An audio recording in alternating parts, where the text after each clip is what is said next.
I was born in Jamaica, Queens, and raised on Long Island. We lived in New Hyde Park, Floral Park, Garden City Park, and then we finally landed in Levittown, Long Island. And I lived there from the age of 8 until 21.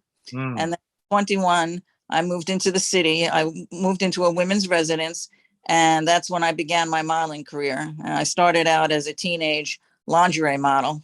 Mm. Okay. I found chagrin. Okay. So before we get into that, how was life growing up? Did you have both parents? No, actually, we suffered a terrible tragedy. When my brother was 7 and I was almost 10, our father died at age 45 due to chronic alcoholism.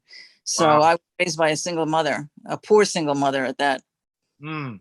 Yeah. What's your background? Are you guys European?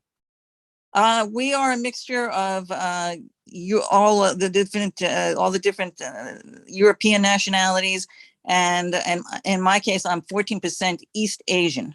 Oh, you are, okay. Yeah, so I would be what is called Eurasian. Eurasian. I've never heard that one before, but it makes sense. European Yeah, and Asian. Okay, so you said that your dad died at an early age. Yes, he was only 45 when he passed away. Wow. Your mom had to raise you and your brother? Yes, she had to raise my brother and me all by herself. Yeah. Oh, so it was pretty tough, I can imagine.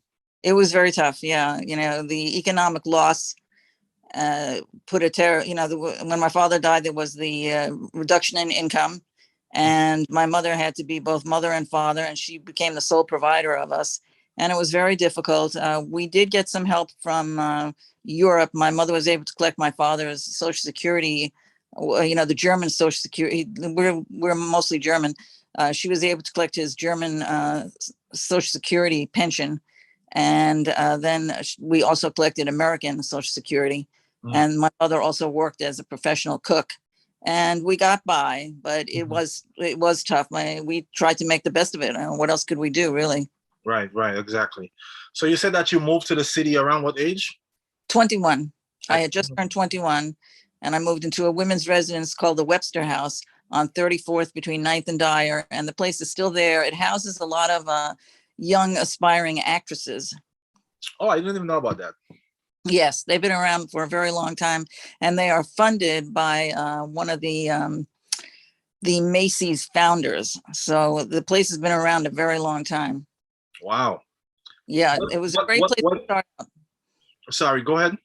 I was just going to say it was a great place to start out because it was safe. It was only women. And so my mother was able to sleep at night. Right. No men were allowed above the first floor. It's a very old-fashioned setup there. Mm-hmm. By that time, about a year. By that time, you were done with school, I assume? Well, I had a year of college behind me. And once I moved into the city, then I continued going to school at night. I went to NYU for public relations. And what did you do during the day? And during the day, I modeled.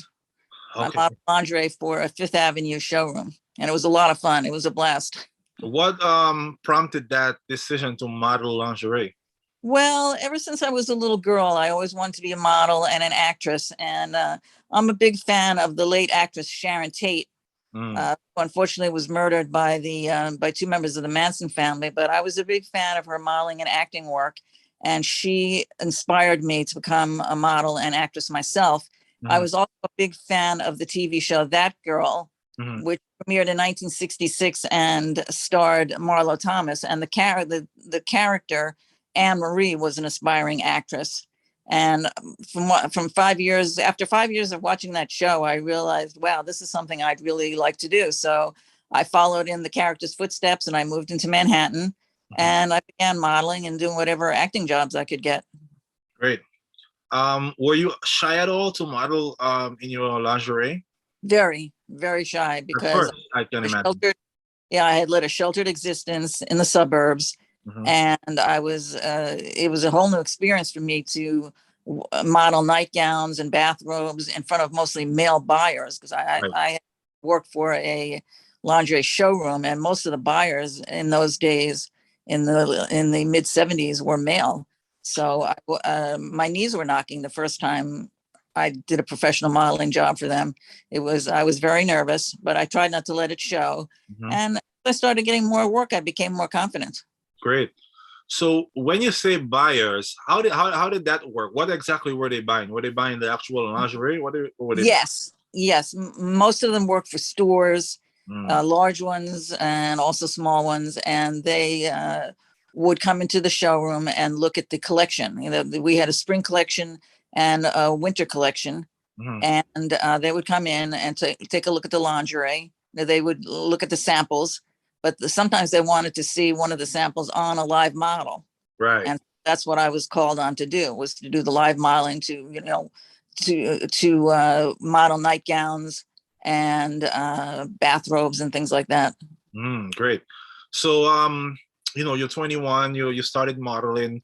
You know, did you at some point was it an enjoyable experience, or were you just doing it because that's what you wanted? Was it something that you actually enjoyed doing? Oh, I loved it. I loved every minute of it. Loved Mhm. it so much. I couldn't get enough of it, to be honest with you. Wow. And eventually I did get over my shyness. And, the more I worked, the more confident I became. Mm. And I knew that modeling professionally was my dream come true. Right. That was your calling, pretty much. That was I feel that it was my calling. I've Great. been wanting to do it since I was a little 10-year-old. Wow. And so I've had a long career, because I actually started as an amateur high school model, Mm. modeling art classes. And Nice. then I got a job at this Fifth Avenue lingerie showroom. And that's where I began my professional career. And I've been working on and off as a model since then. Great. At any point along the path of your modeling career, were you ever approached to do anything completely nude besides the lingerie? Oh, yes. Actually, I've done a lot of nude work, and I still do nude work for photographers and artists. And Okay. the first time I ever did that, the first time I did nude work, I was already in my 40s. I was about 43 or Oh so. wow! So you was all the way in your 40s by the time you started Yes, with the by nude. the time I started doing nude work. Mm. And first time I took off my clothes in public, once again, I was very, very nervous, Hmm. and we're knocking. But the more I did it, the more comfortable I became with it. And then after a while, it just became second nature to me. Wow, that's Yeah, yeah. interesting. I still, I, st- I'm in my 60s, and I still do nude work. No, you look great.